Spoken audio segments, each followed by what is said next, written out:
Hello, welcome to Hidden History and Odyssey Through Time. I'm your host, John Rodriguez, and welcome to Season 3 of the best history podcast north of New York City. This is episode 23 of the podcast, and the title of this episode is Defender of the Nation's Capital, The Notable Life of Lieutenant Augusto Rodríguez.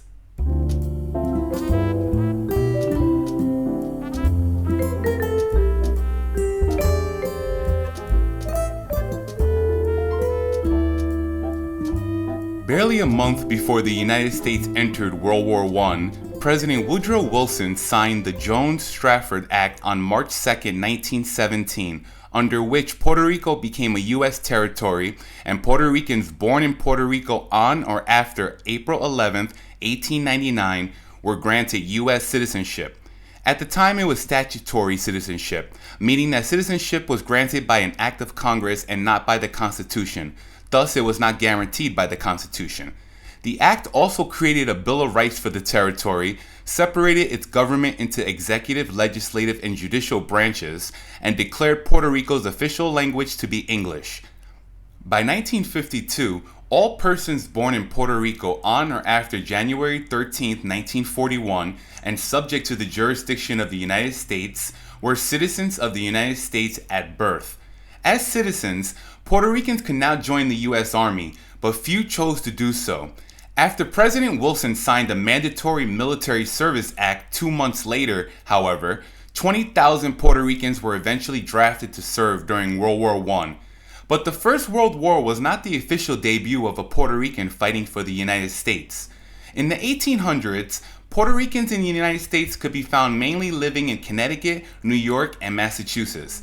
A commercial bond between the United States and the Spanish islands of Puerto Rico and Cuba began when Spain allowed foreign trade with the islands in 1824.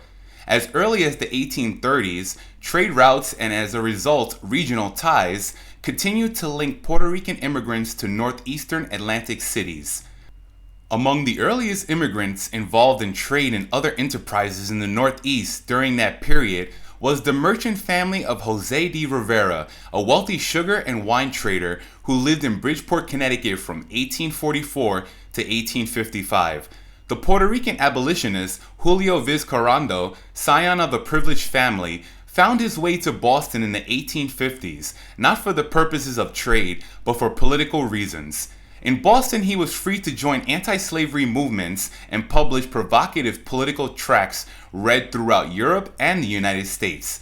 Along with his Bostonian wife, he returned to continue his abolitionist mission in Puerto Rico in 1854. Just as they have in the 20th and 21st centuries, Puerto Rican immigrants living in the United States in the 19th century joined the armed forces when war threatened. And the biggest war to occur during the 19th century in the United States was the American Civil War. Records of this time period typically describe Puerto Rican soldiers as Spanish, since Puerto Rico belonged to Spain at the time, such as in the case of Augusto Rodríguez of New Haven, Connecticut, who served with the Union Army during the American Civil War. After the war, in the 1870 U.S. Census, his birthplace is listed as Spain, even though he was born in San Juan, Puerto Rico. While we are on the subject of Augusto Rodríguez, let's now dive into the life of one of the unknown Puerto Ricans who fought to preserve the Union.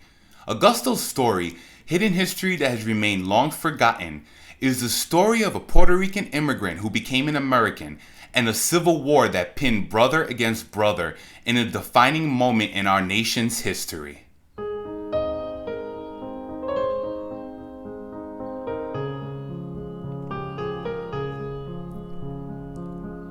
Augusto Rodríguez, a native of San Juan, was born in 1841 or 1842 on the island of Puerto Rico, at the time a colony of Spain. The United States would not take possession of the island until December 1898, when they defeated Spain in the Spanish-American War, but that's a story for another time.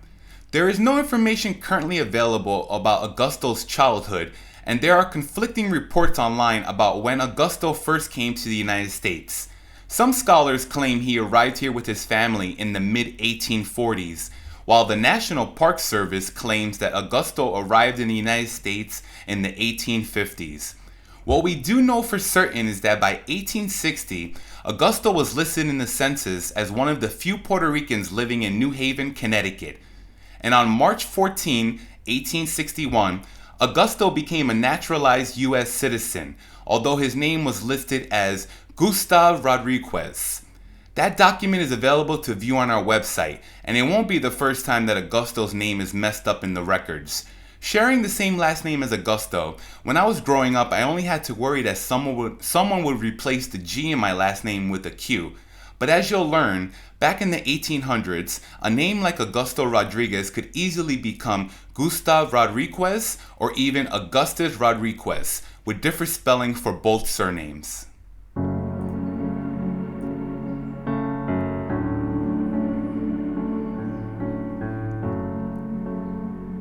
In the mid-19th century, while the United States was experiencing an era of tremendous growth, a fundamental economic difference existed between the country's northern and southern regions.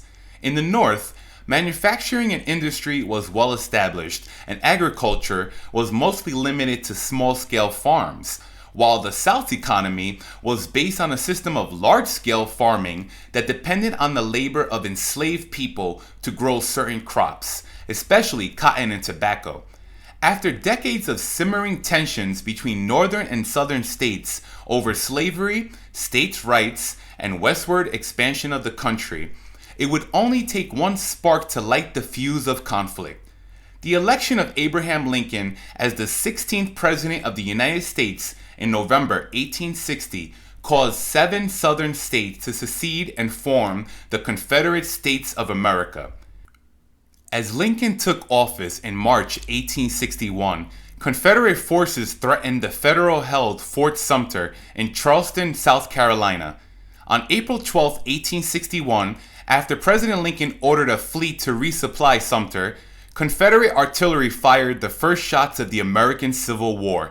The fort fell into Confederate hands, and 4 more southern states, Virginia, Arkansas, North Carolina, and Tennessee, joined the Confederacy afterward.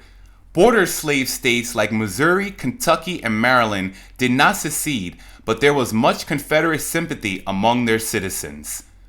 The American Civil War was over by April 1865, and Northern victory preserved the United States as one nation and ended the institution of slavery that had divided the country from its beginning. Around 3.9 million enslaved people were freed from bondage, but these achievements came at the cost of more than 620,000 of 2.4 million soldiers killed, millions more injured, and much of the South left in ruin. The American Civil War was the largest and most destructive conflict in the Western world between the end of the Napoleonic Wars in 1815 and the onset of World War I in 1914. Now that we have covered the basics of the American Civil War, let's get back to Augusto's story, which picks up in July 1862, over a year after the start of the war.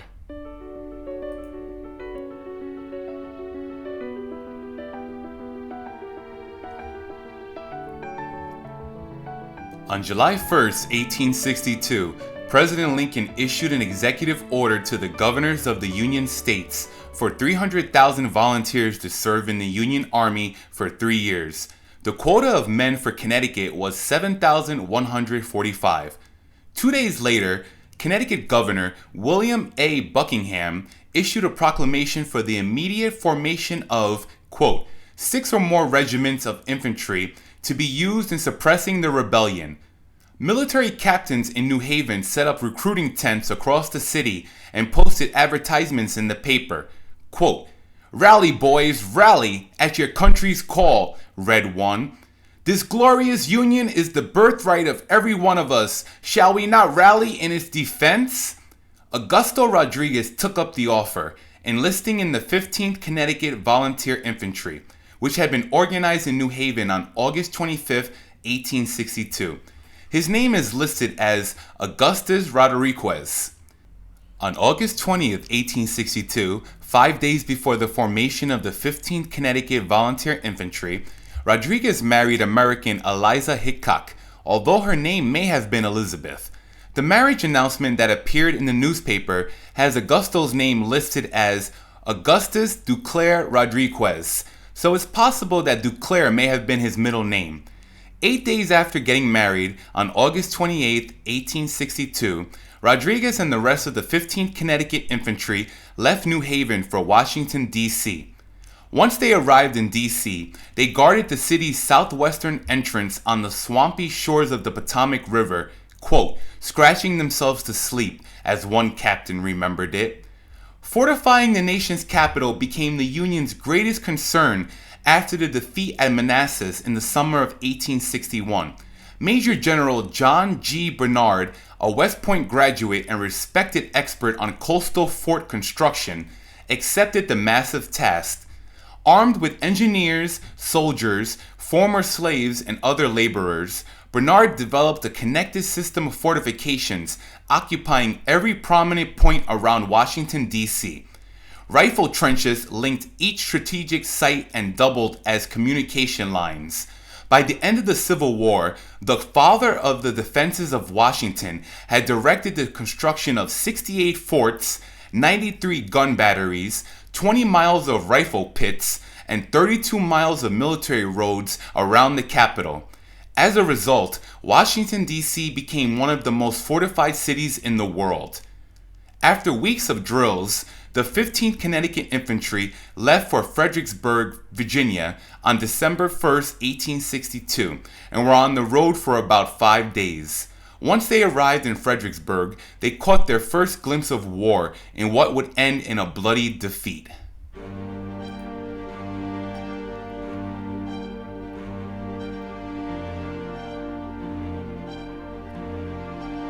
With nearly 200,000 combatants, the greatest number of any Civil War engagement, Fredericksburg was one of the largest and deadliest battles of the Civil War.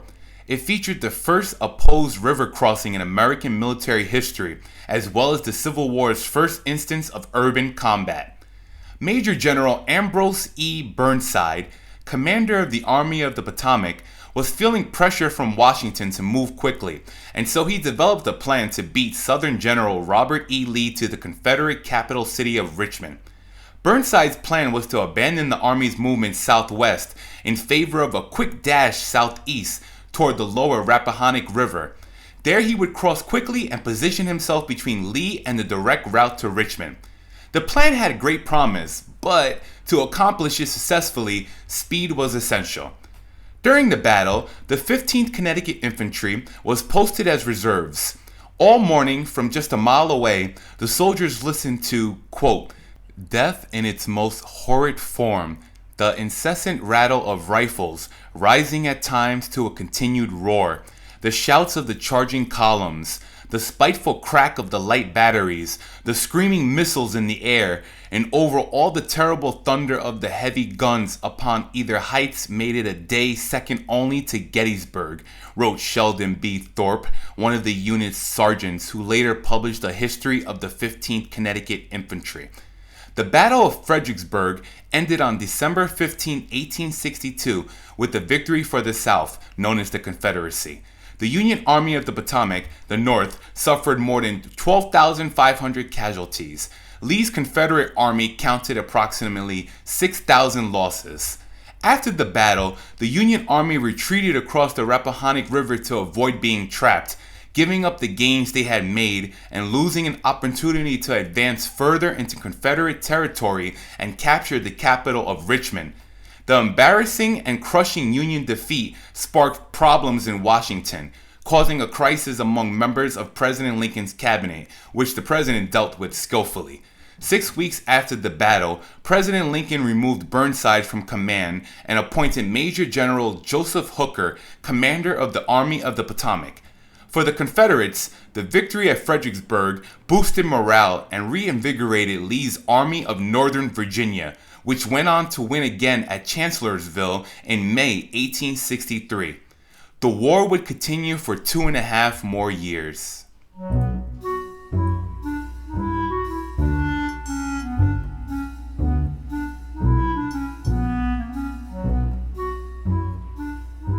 Over the next 2.5 years, Rodriguez and the 15th Connecticut Volunteer Infantry would see combat again throughout Virginia and North Carolina. Rodriguez would be promoted from sergeant to second lieutenant of Company I in March 1864. In one of their final battles, the Battle of White's Fork near Kinston, North Carolina, in early March 1865, nearly the entire regiment was surrounded by Confederate soldiers and captured. It was the last large capture of Union troops in the war by the Confederacy. However, within the month, General Robert E. Lee surrendered his 28,000 Confederate troops to Union General Ulysses S. Grant in Virginia, effectively ending the American Civil War. The 15th Connecticut was freed after less than 3 weeks. The Connecticut infantrymen raised the stars and stripes over the Kinston courthouse, and they set up a free night school in a church for recently freed slaves. By the time they left to turn home 3 months later, nearly 300 students, ranging from ages 5 to 70, were attending nightly. The soldiers pulled into New Haven in July 1865.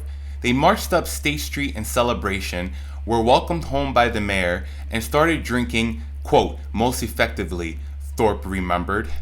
For his participation in battles such as that of Fredericksburg and White's Fork, Augusto received the Civil War Campaign Medal, a prestigious award since it's considered one of the first campaign service medals of the United States Armed Forces.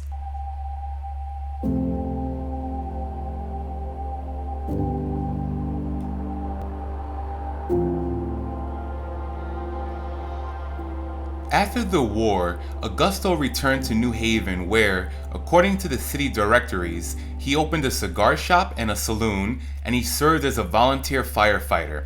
He and his wife had a daughter, Clara, born in June 1866. On July 3, 1873, Rodriguez applied for a disability service-connected pension. According to Rodriguez, he claimed to have developed rheumatoid arthritis during his service in the U.S. Army. 2 days later, on July 5, 1873, he was awarded a pension of $2 a month. The name listed on the pension paperwork is Augustus Rodriguez, and his rank in the Army as sergeant, even though he had been a second lieutenant, but all other information checks out. Some of his pension paperwork, including 2 letters written by doctors on Augusto's behalf, are available to view on our website, HiddenHistoryPod.com. Augusto Rodriguez died on March 22, 1880, at the age of 39, and was buried in Evergreen Cemetery in New Haven, among firemen rather than soldiers. At the time of his death, his name was recorded as Gustav Rodriguez in the Connecticut Vital Records of 1640 to 1955, and he was buried under the name Gustav Rodriguez. These are some of the many reasons why Augusto's story has remained unclear for years. Now here's a hidden side note. On May 10, 1897, a marriage took place in New York City between a man named Harry Starbird and a woman named Clara Rodriguez Tyrell. It was the second marriage for both of them, and Augustus de Clare Rodriguez and Elizabeth Hickok are listed as the parents of the bride. Clara Rodriguez Starbird shows up one more time in the 1900 U.S. Census, living with her husband Harry and mother-in-law Ellen, along with one child. Her birth year is recorded as June 1866, and father's birthplace is listed as Spain. This is the last time that Augusto Rodriguez's daughter makes an appearance in the historical records. As of the recording of this episode, there are no living descendants of Augusto Rodriguez.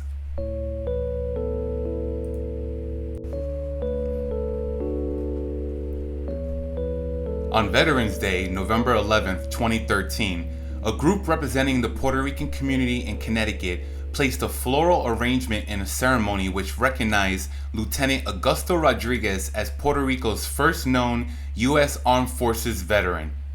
On August 14, 2019, the remains of Lieutenant Augusto Rodriguez were exhumed from his gravesite at the Evergreen Cemetery in New Haven, Connecticut, and were transferred to the Puerto Rico National Cemetery. This effort was led by Puerto Rican historian Dr. Nestor Soro Rojas, who had dedicated years of his life to getting Rodriguez back to Puerto Rico. Quote, "We were always fighting for the ideology of the United States, from the first Puerto Ricans here.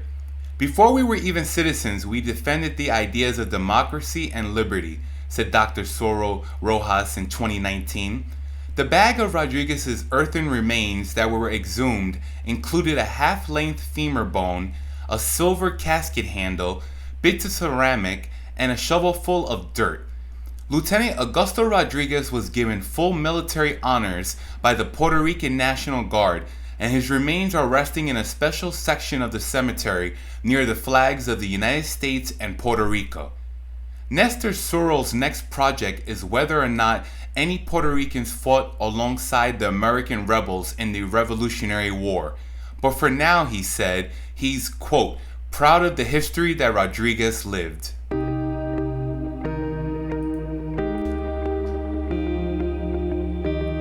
Carlos Johnny Mendez Nunez, the 31st Speaker of the Puerto Rico House of Representatives from 2017 to 2021, had the following to say when the remains of Rodriguez arrived in Puerto Rico in 2019.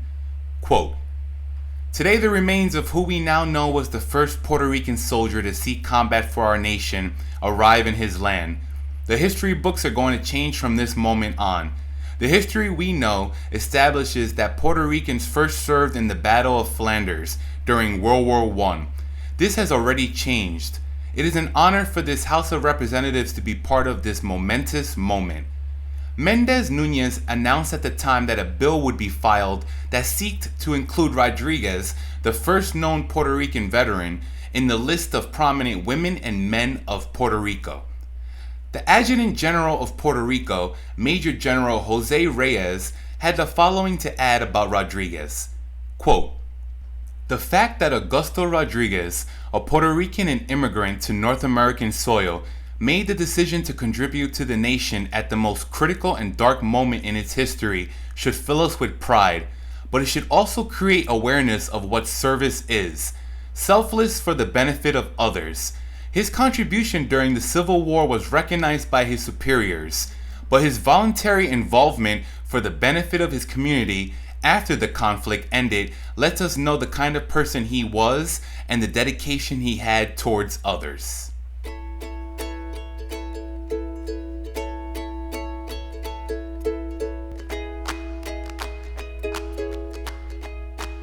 Thank you for listening, and I hope that you've learned something new today. Season 3 of Hidden History will explore the lives of veterans of the United States as well as veterans of foreign countries historically connected to our nation, such as Britain, France, and Spain. Many of their stories have been hidden in the pages of history and deserve to be told. Pictures, newspaper clippings, and links to external articles relating to a particular episode are available on our website, hiddenhistorypod.com. Thanks again for listening. I'm John Rodriguez, and until we meet again, this has been Hidden History and Odyssey Through Time.